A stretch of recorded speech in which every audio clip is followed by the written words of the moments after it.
Здравейте! Днес искам да ви представя една прекрасна, лека и много вкусна шанфастъкова тортичка, която може да оформите във форма на сърце или пък в кръгла, както на вас ви харесва. Въпросът е, че тя е много вкусна, лека и лесна за приготвяне. Най-бързата тортичка, която може да си приготвите.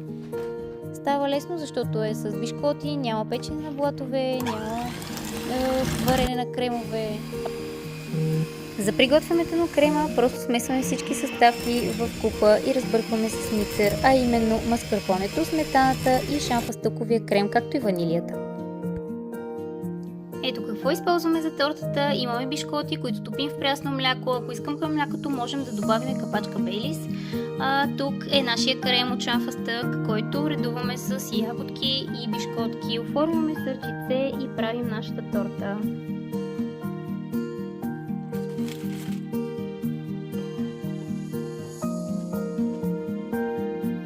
Нанасяме крема върху бишкотките, след което ще поръсим с ягодки.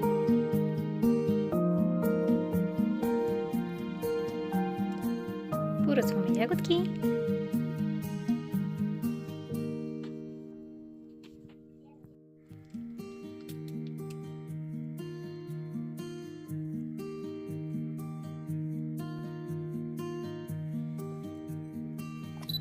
Ето и нашата тортичка вече е готова. Тя е вкусна, лека, шанфастъкова тортичка с ягодки и маскарпоне.